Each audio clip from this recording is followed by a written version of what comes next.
महान वैज्ञानिक और गणितज्ञ श्रीनिवास रामानुजन का जन्मदिन 22 दिसंबर को हर वर्ष राष्ट्रीय गणित दिवस और तमिलनाडु में आईटी डे के रूप में मनाया जाता है।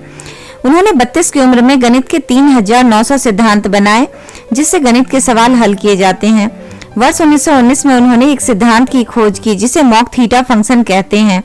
यह असंख्य यानी इनफाइनाइट होने वाली गणना की समस्या को सुलझाने में काम आता है। दोस्तों, श्रीनिवास रामानुजन दुनिया के महान गणितज्ञ में से एक हैं। उनका जन्म 22 दिसंबर 1887 को तमिलनाडु में हुआ था। इनकी मां का नाम कोमलतामल और पिता का नाम श्रीनिवास अयंगर था। बचपन में रामानुजन का विकास सामान्य बच्चों जैसा नहीं था। ये 3 वर्ष की आयु तक बोलना भी नहीं सीख पाए थे। परिवार में सबको चिंता होने लगी कि कहीं ये गूंगे तो नहीं हैं। जब इन्होंने स्कूल जाना स्टार्ट किया तो पढ़ाई में इनका मन नहीं लगा, लेकिन 10 वर्ष की उम्र में प्राइमरी परीक्षा में पूरे जिले में सबसे अधिक मार्क्स पाए और आगे की पढ़ाई के लिए टाउन हाई स्कूल पहुंचे। रामानुजन को प्रश्न पूछना बहुत पसंद था। उनके प्रश्न अध्यापकों को कभी-कभी बहुत अटपटे लगते थे, जैसे कि संसार में पहला पुरुष कौन था, पृथ्वी के और बादलों के बीच की दूरी कितनी होगी। रामानुजन बहुत सौम्य स्वभाव के थे, इसलिए अध्यापक उनसे नाराज नहीं हो सकते थे।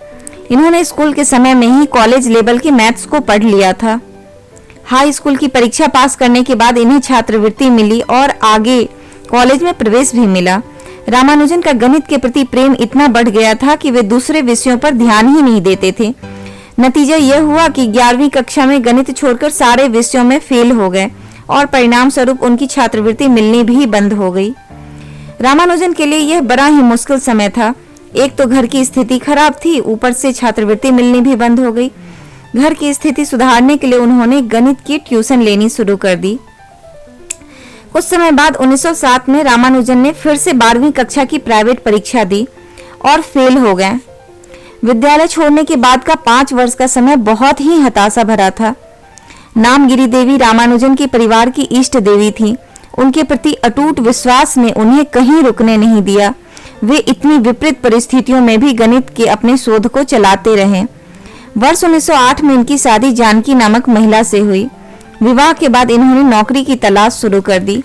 बहुत मशक्कत के बाद इन्हें मद्रास पोर्ट ट्रस्ट में क्लर्क की नौकरी मिली।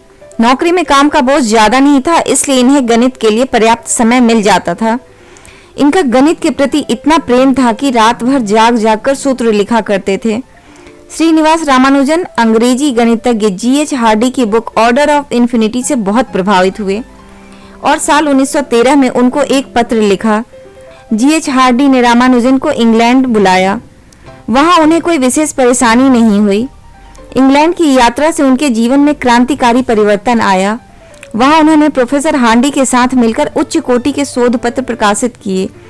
इस शोध के आधार पर उन्हें कैम्ब्रिज विश्वविद्यालय से BA की उपाधि मिली। इसके बाद रामानुजन को वहां रॉयल सोसाइटी का फेलो नामित किया गया। ऐसे समय में जब भारत गुलामी में जी रहा था, तब एक अश्वेत व्यक्ति को रॉयल सोसाइटी की सदस्यता मिलना बहुत बड़ी बात थी। इतिहास में इनसे कम आयु का कोई सदस्य नहीं हुआ था। इसके बाद वह ट्रिनिटी कॉलेज की फेलोशिप पाने वाले पहले भारतीय भी बने। सब कुछ पा लेने के बाद स्वास्थ्य ने साथ नहीं दिया और भारत वापस आ गए। डॉक्टरों ने भी जवाब दे दिया। मात्र 33 की उम्र में 26 अप्रैल 1920 को उन्होंने प्राण त्याग दिए। रामानुजन के जीवन का संदेश हमारे और आपके लिए यही है कि समस्याओं से डरना नहीं, उन्हें सुलझाने का तरीका ढूंढना चाहिए।